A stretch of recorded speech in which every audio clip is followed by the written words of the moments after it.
Monday. Happy Monday. How are you guys doing? Yeah, hope you're getting off to a good start. Yeah, thank you for joining us for another episode of JIRO and CHI's English podcast. Subscribe to us if you haven't already. Tell your friends, tell your family, and yeah, hit the like button while you're at it, okay? Yeah, please. So today we got something, an interesting topic. JIRO, you want to introduce this?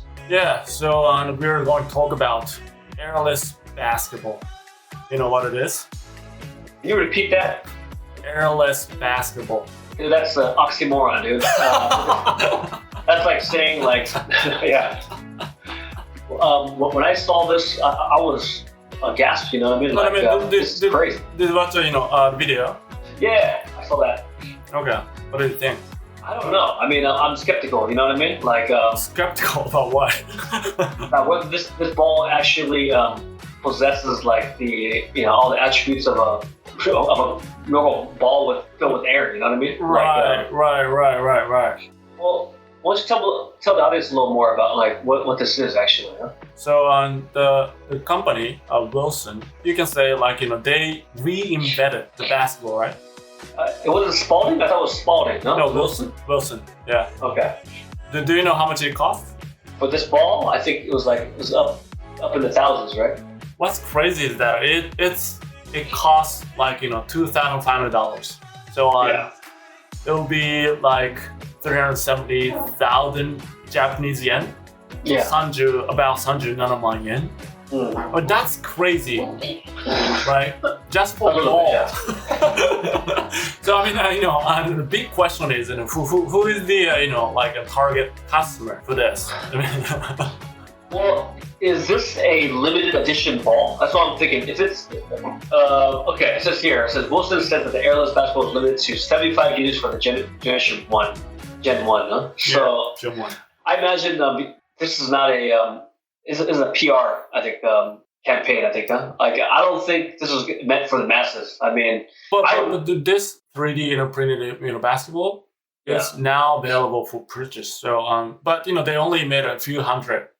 So yeah. it's not you know, mass production or something, but Well, here it says 75, man.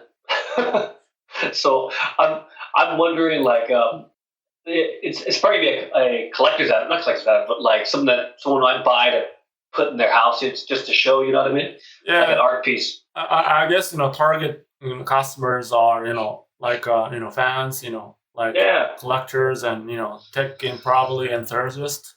Yeah. They're owning a piece of, you know, innovation, you know, before everyone else, I guess. So yeah, it's certain that, you know, it's not available in Japan. Yeah. I mean, it's been used apparently, huh? In last year's slam dunk contest, huh? So I mean, I'm curious to know. I mean, how this feels. I mean, we both play basketball. I mean, the weight of it, the texture. You know what I mean? Like this. For those who haven't seen this, it's a 3D printed polymer lattice structure, which if you can imagine, it's like a honeycomb in the shape of a sphere. Yeah. And it's supposed to like replicate everything that a normal ball does: its bounce, its flight, feel. Yeah.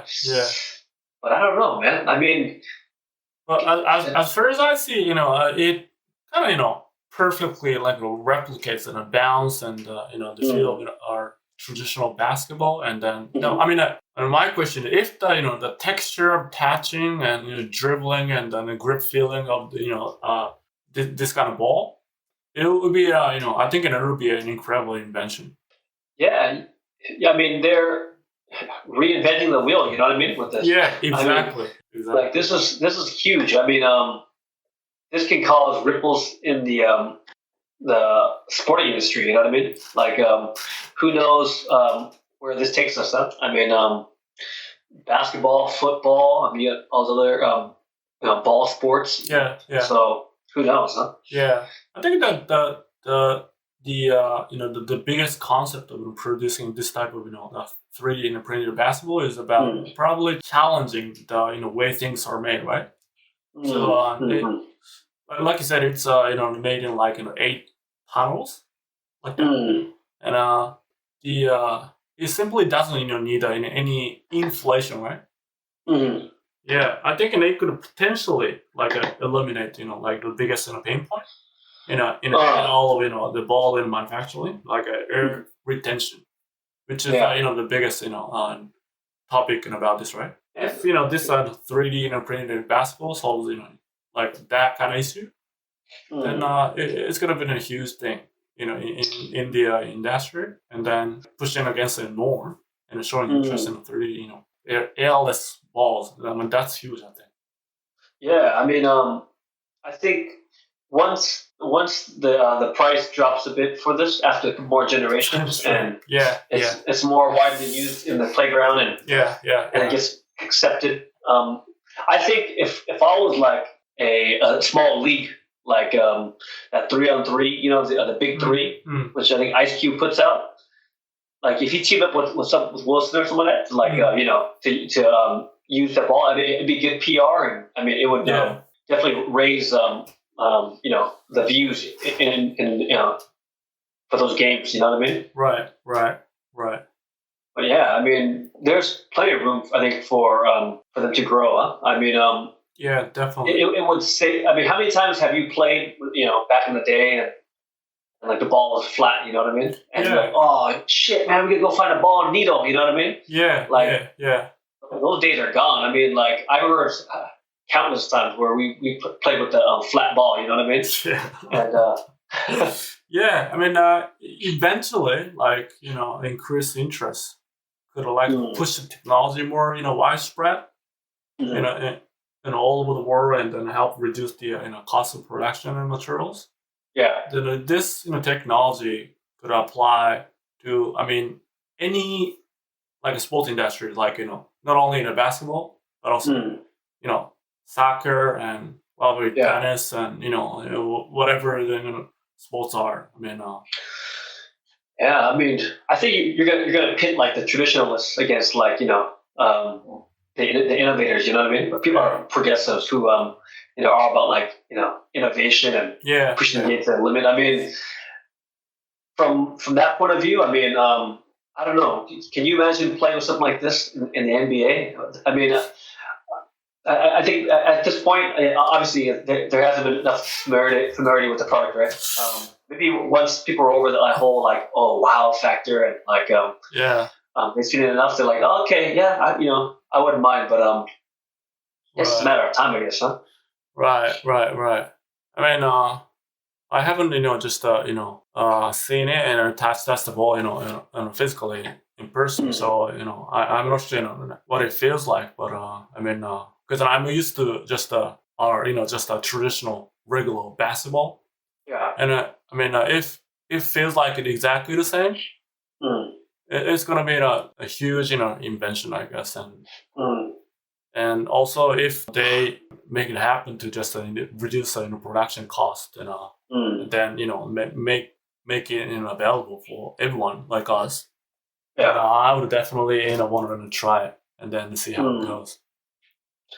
I mean, this I don't get away from the topic of airless basketball, but I mean, this 3D printing has changed the way that I think people I push the boundaries of terms of design. You know what I mean?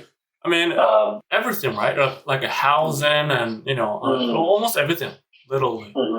Yeah, I mean it's pretty amazing what they've done with this. I think the idea of this, I don't know who came up with it. They were sitting around, throwing ideas out there, but I mean this is some top shit, man. It's pretty cool, man. I mean, when I first saw it, I was like, wow. I mean, who ever thought airless basketball? You know what I mean? Yeah. So hats off to them, huh? Yeah, but isn't it kind of weird to see that the ball itself has a lot of holes and I mean, I'm not sure how you can play with it, but well, like I said, I wonder how this is going to affect playing indoors may not affect. There's not much of like a wind factor. You know what I mean? Yeah. But playing outside where you're shooting the ball, and we'll see how it reacts to how when it's on a windy day. You know what I mean? Right. That'd be interesting. Yeah. So I mean, if you haven't already, put your order in. There's only 75 of them. You know what I mean? So. Is it so really available in the market? I mean, because they only made a few hundred, right? No, 75, man. Is it true? Yeah, I mean, I'm on the Wilson website now. It says they made 75 of these. Only 75. Yeah. Dang. So it was released on the 16th of last month. Yeah. And like I said, I think if you wait a couple more generations, they'll probably come down in price. I mean, yeah, because this might just be a novelty, but I don't think so. I think, like you said, if the price once it gets down to like where it's obtainable, like maybe in $40-$50, yeah, I think more kids will be playing with something like this as opposed to like balls. Parents like, hey, you got to pump it anymore, right? So why not? So we'll see. But I mean, yeah, the basketballs come in 3 different colors, which is pretty cool. Yeah, black, white, and that brown color. Huh? That brown one. So this is cool. I mean, you imagine the possibilities like other sports like football, right? And you talked about soccer earlier. Yeah. I mean, it'd be cool to see something like that. But if I was a smaller league and you needed something to sort of grab some eyeballs, you know what I mean? Mm-hmm. Like this is it right here, Yeah. Yeah, but this is pretty cool. I like it. Mm. Yeah. Yeah, I mean, I don't know. It might throw off my shot. Like, I mean, using this ball, Yeah. I don't know if I could keep up my high percentage shooting. You know what I mean? Yeah, I mean, what's Cliff's career? At the moment is that I don't spend $2,500 on all this. My answer is fucking no. But yeah. Yeah, I mean, I don't think anybody does at this point. Huh? But like I said, it's a nice item to have in your house like something that you can talk about. You know what I mean? Yeah. It's an art piece. So yeah. Okay. Yeah, it's kind of nice to have, but yeah. Anyway, we'll leave the link to this article in the subscription, huh? If you're interested. Yeah. I do it. Yeah, and hit the like button and subscribe. And please leave us a comment or a topic or something you want us to talk about if you like. Huh? So we look forward to hearing from you guys. Thank you for your support. And catch you on the next episode, okay? Yeah. So like you said, if you have any topics and you'd like us to cover, then feel free to drop us a message. And until then, just take care. I'll see you guys. All right, everyone. See you later. See ya. Bye. ジローとチーの英語で雑談を聞いてくださり本当にありがとうございました。質問や感想、ポッドキャストで取り上げてほしいトピックなどありましたら、概要欄のリンクにてご連絡お願いします。また、このポッドキャストを聞いて少しでも良かったなと思ったら、お聞きの媒体にてぜひ良いレビューをお待ちしております。Thank you for listening to JIRO and CHI's English podcast. If you have any questions, comments, or topics you'd like us to discuss on the podcast, let us know through the link in the description.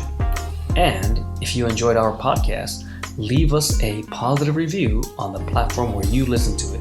では皆さん、次回のエピソードでお会いしましょう。Looking forward to seeing you guys again in the next episode. Take care and see you guys later. Bye!